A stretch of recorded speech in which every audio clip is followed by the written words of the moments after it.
फसल क्या है? आपको अपने जीवन में ट्रेन से यात्रा करने का मौका जरूर मिला होगा।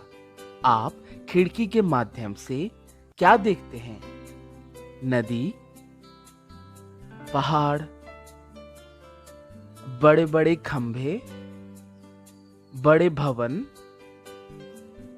और खेतों में चरने वाले मवेशियां। हाँ, खेत जहां कभी कभी आपको अनाज दिखाई देता है, जैसे गेहूं, चावल और कभी सूरजमुखी और कभी सरसों दिखाई देता है। फसल क्या है? जब एक ही प्रकार के पौधों को बड़े पैमाने पर एक ही स्थान पर बोया और उगाया जाता है तो इसे फसल कहते हैं। उदाहरण के लिए, गेहूं की फसल का अर्थ है कि एक खेत में उगाए गए सभी पौधे गेहूं के हैं।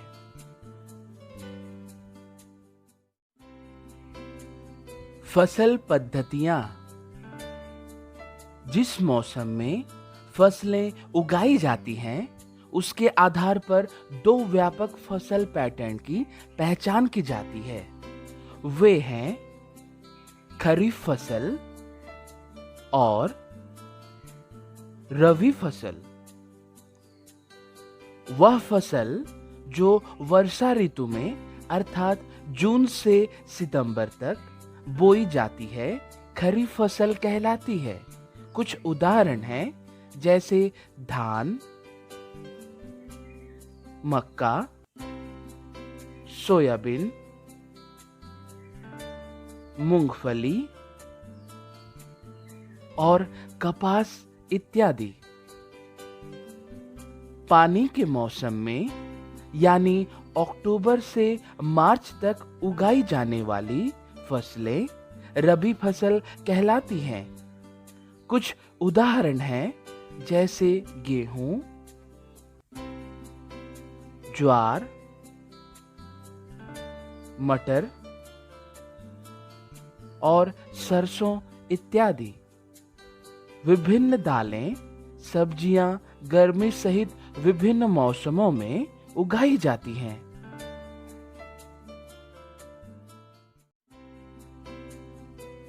कृषि पद्धतियां। फसलों की खेती में किसानों द्वारा समय समय पर की जाने वाली कई गतिविधियां शामिल होती हैं और उन्हें कृषि पद्धतियां के रूप में जाना जाता है। ये क्रियाकलाप हैं, जैसे मिट्टी तैयार करना, बुआई,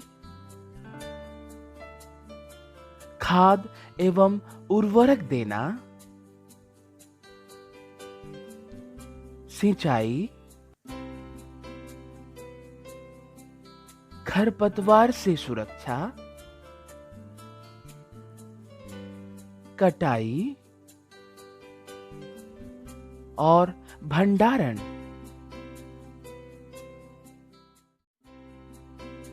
मिट्टी तैयार करना।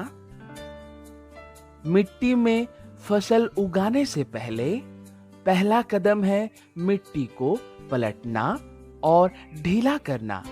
मिट्टी को ढीला करने और उलटने पलटने की प्रक्रिया को जुताई कहा जाता है। इसे हल द्वारा किया जाता है।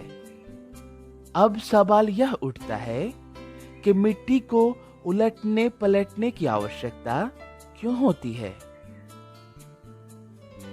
मिट्टी में खनिज, वायु तथा कुछ जीवित जीव होते हैं। मृत पौधे और जानवर मिट्टी के जीवों द्वारा विघटित हो जाते हैं और मृत जीवों में निहित विभिन्न पोषक तत्व वापस मिट्टी में मिल जाते हैं। ये पोषक तत्व पौधों द्वारा पुनः अवशोषित कर लिए जाते हैं। चूंकि मिट्टी की ऊपर परत का केवल कुछ सेंटीमीटर ही पौधों की वृद्धि में सहायक होता है। अतः मिट्टी को पलटने तथा ढीला करने से पोषक तत्वों से भरपूर मिट्टी ऊपर आते हैं, ताकि पौधे इन पोषक तत्वों का उपयोग कर सकें। जब मिट्टी अवशोषित हो जाती है, यह जड़ों को मिट्टी में गहराई तक प्रवेश करने की अनुमति देता है, जड़ों को आसानी से सांस लेने देता है। मिट्टी में मौजूद केंचुए और सूक्ष्म जीवों के विकास में मदद करता है, जो मिट्टी को और पलटते हैं और ढीला करते हैं और उसमें ह्यूमस मिलाते हैं। मिट्टी तैयार करने के लिए सूखी होने पर मिट्टी को पानी दिया जाता है, खेतों को जोता जाता है, मिट्टी के बड़े बड़े ढेलों को तख्ते से तोड़ा जाता है, मिट्टी को समतल करने वाले यंत्रों से समतल किया जाता है, मिट्टी में पुनः पानी दिया जाता है, कभी कभी उचित मिश्रण द्वारा जुताई से पहले मिट्टी में खाद डाल दी जाती है। बीजों की बुआई। मिट्टी तैयार होने के बाद अगला कदम मिट्टी में बीज को बोना है। बीज बोने से पहले अच्छे बीजों का चयन किया जाता है। अच्छे बीजों का चयन, इसके लिए बीजों को जल में दिया जाता है। क्षतिग्रस्त बीज खोखले हो जाते हैं और हल्के हो जाते हैं, इसलिए पानी पर तैरने लगते हैं। ऐसे बीजों को खारिज कर दिया जाता है और अच्छी गुणवत्ता वाले बीजों को मिट्टी में बोया जाता है। उचित गहराई और दूरी पर बीज बोने से अच्छी फसल मिलती है। पौधों को अधिक घने होने से बचाने के लिए बीजों को उचित दूरी पर बोया जाता है। इससे पौधे को मिट्टी से पर्याप्त धूप, पोषक तत्व और पानी मिलता है।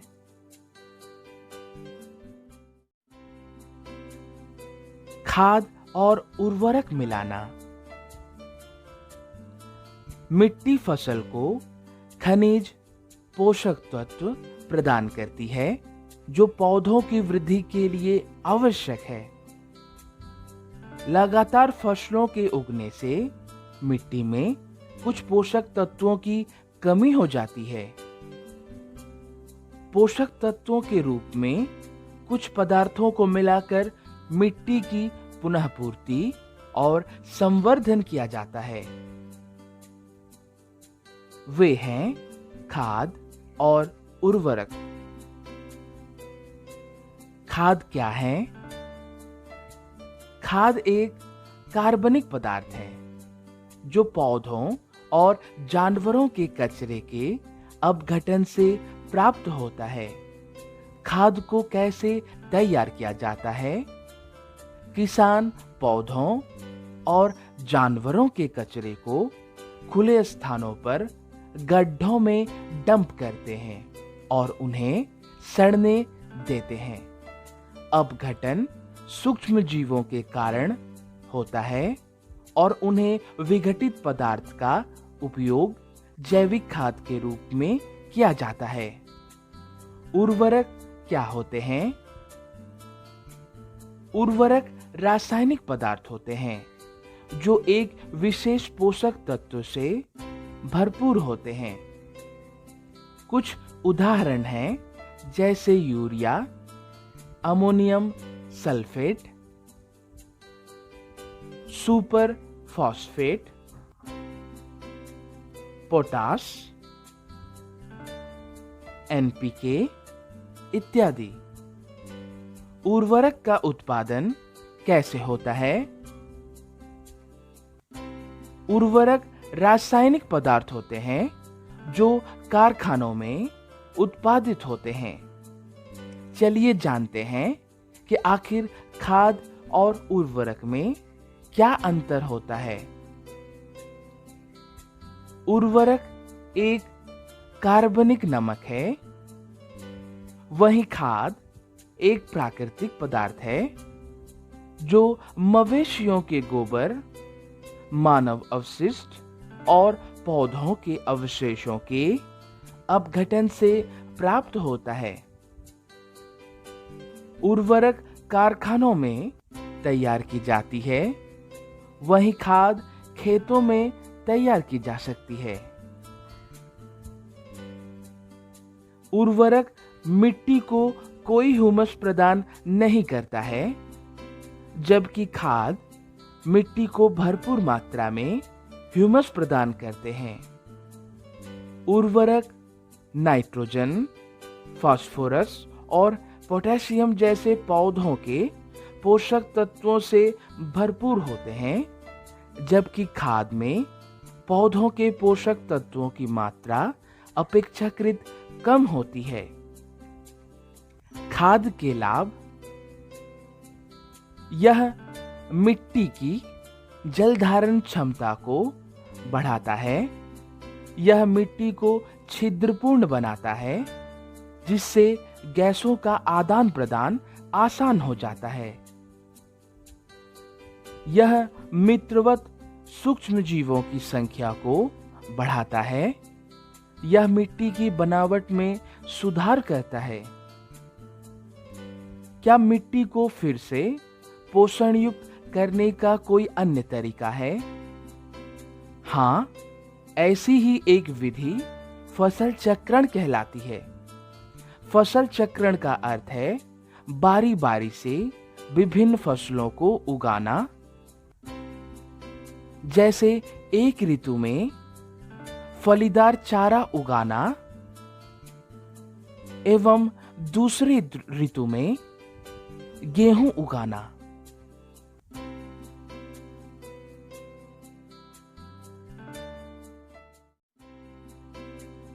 सिंचाई: फूलों, फलों और पौधों के बीजों की उचित वृद्धि और विकास के लिए पानी महत्वपूर्ण है। पानी जरूरी है। बीजों के अंकुरण के लिए, पोषक तत्वों के परिवहन के लिए, ठंड और गर्म हवाओं की धाराओं से फसलों की सुरक्षा के लिए, फसलों को उचित अंतराल में जल की आपूर्ति करना सिंचाई कहलाती है। सिंचाई के स्रोत हैं कुएं, जलकूप, तालाब, झील, नदियां, बांध,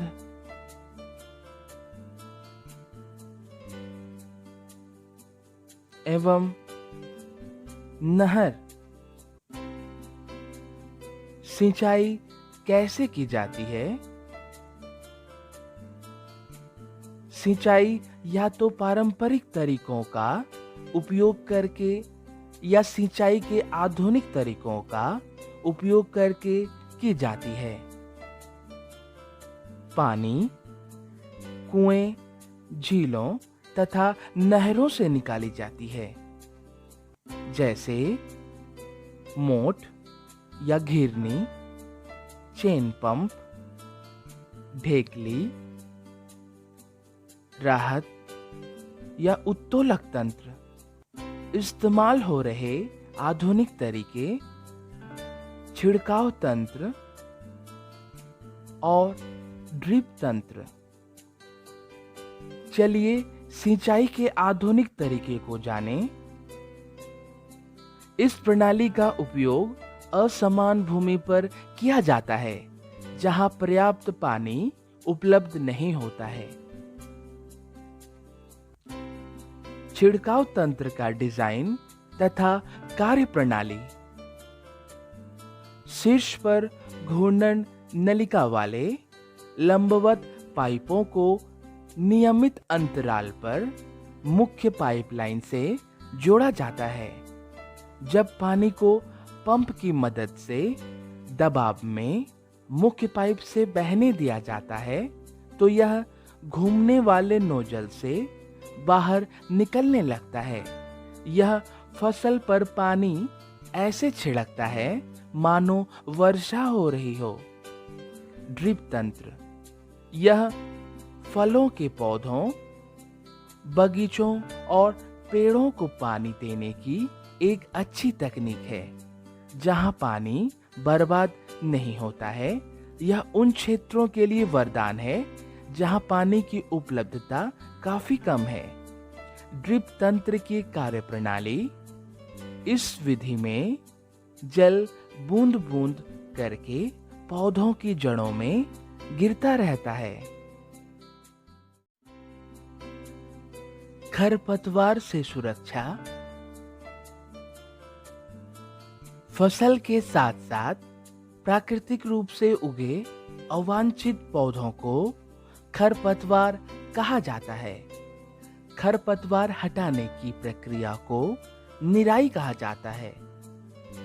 निराई क्यों महत्वपूर्ण है? निराई जरूरी है क्योंकि जल, पोषक तत्व, स्थान और प्रकाश के लिए खरपतवार फसल के पौधों से प्रतिस्पर्धा करते हैं। खरपतवार फसल की वृद्धि को प्रभावित करता है। कुछ खरपतवार जानवरों तथा इंसानों के लिए जहरीले होते हैं। कुछ खरपतवार फसल की कटाई में बाधा डालते हैं। खरपतवार को हटाने का सबसे अच्छा समय उनके फूल और बीज पैदा करने से पहले का होता है। किसान खरपतवार हटाने और उनकी वृद्धि को नियंत्रित करने के लिए कई तरीके अपनाते हैं। समय समय पर खरपतवारों को उखाड़कर या जमीन से काटकर हटा दिया जाता है, वो भी खुरपी या सीड-ड्रिल की सहायता से। खरपतवार नाशी नामक रसायनों जैसे 2,4-D का उपयोग करके खरपतवारों को नियंत्रित किया जाता है। खरपतवार नाशी का प्रयोग। खरपतवार नाशी को पानी से पतला किया जाता है और एक स्प्रेयर के साथ खेत में छिड़काव किया जाता है। खरपतवार नाशी का छिड़काव फूल आने और बीज बनने से पहले खरपतवारों की वृद्धि के दौरान किया जाता है। सावधानियां। खरपतवार नाशी का प्रयोग और खरपतवार नाशी का छिड़काव किसानों के स्वास्थ्य को प्रभावित कर सकता है, इसलिए उन्हें इन रसायनों के छिड़काव के दौरान अपनी नाक और मुंह को कपड़े से ढक लेना चाहिए। कटाई और भंडारण। फसल के परिपक्व होने के बाद उसे काटने की प्रक्रिया कटाई कहलाती है। फसलों को बाहर निकाला जाता है या जमीन के करीब से काट दिया जाता है। कटाई हाथों से दराती द्वारा किया जाता है या हार्वेस्टर मशीन द्वारा किया जाता है या कंबाइन मशीन द्वारा भी किया जाता है। कंबाइन एक हार्वेस्टर तथा थ्रेशर का संयुक्त रूप है। थ्रेशर एक मशीन है जिसका उपयोग अनाज के बीजों को भूसी से अलग करने के लिए किया जाता है और इस प्रक्रिया को थ्रेशिंग कहा जाता है। चलिए अब हम भंडारण के बारे में जानते हैं। यदि फसल के दानों को अधिक समय तक रखना है तो उन्हें सुरक्षित रखा जाना चाहिए। नमी से, कीटों से, चूहों से तथा सूक्ष्म जीवों से।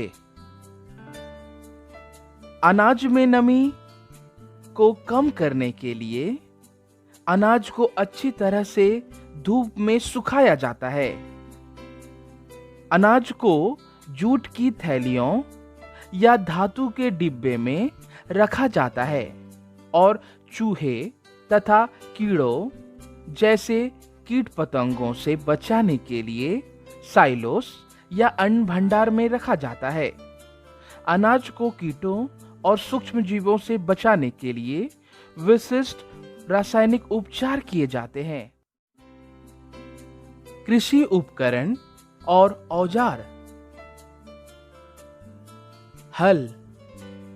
हल का उपयोग जुताई करने में होता है, खाद या उर्वरक मिलाने में, खरपतवार निकालने में, इसके अलावा मिट्टी खुरचने के लिए भी किया जाता है। हल लकड़ी का बना होता है जिसे बैल, घोड़े, ऊंट या अन्य पशुओं द्वारा खींचा जाता है। इसमें लोहे की मजबूत तिकोनी पत्ती होती है जिसे फाल कहते हैं। हल का मुख्य भाग लंबी लकड़ी का बना होता है जिसे हल सैफ्ट कहते हैं। इसके एक सिरे पर हैंडल होता है तथा दूसरा सिरा डंडे से जुड़ा होता है जिसे बैलों की गर्दन के ऊपर रखा जाता है। कुदाली में लकड़ी या लोहे की छड़ होती है जिसके एक सिरे पर लोहे की चौड़ी और मुड़ी प्लेट लगी होती है जो ब्लेड की तरह कार्य करती है। कल्टीवेटर। खेत जोतने के लिए कल्टीवेटर का उपयोग किया जाता है। बीज बोने के लिए उपयोग किए जाने वाले पारंपरिक उपकरण। यह औजार कीप के आकार का होता है।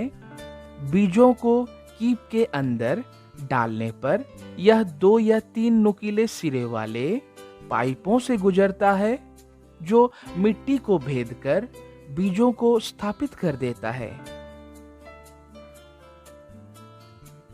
सीड ड्रिल उचित दूरी और उचित गहराई पर समान रूप से बीज बोता है।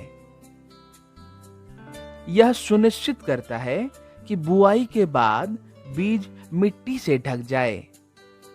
पक्षियों से होने वाले नुकसान को यह रोकता है।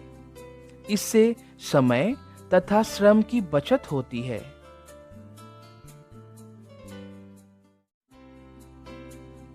पशुपालन। पौधों की तरह जानवर भी हमें विभिन्न प्रकार के भोजन प्रदान करते हैं। बड़े पैमाने पर पशुओं को पालना पशुपालन कहलाता है। जैसे मछलियों का पालन जो स्वास्थ्य के लिए अच्छा होता है और इनके तेल में विटामिन डी पाया जाता है।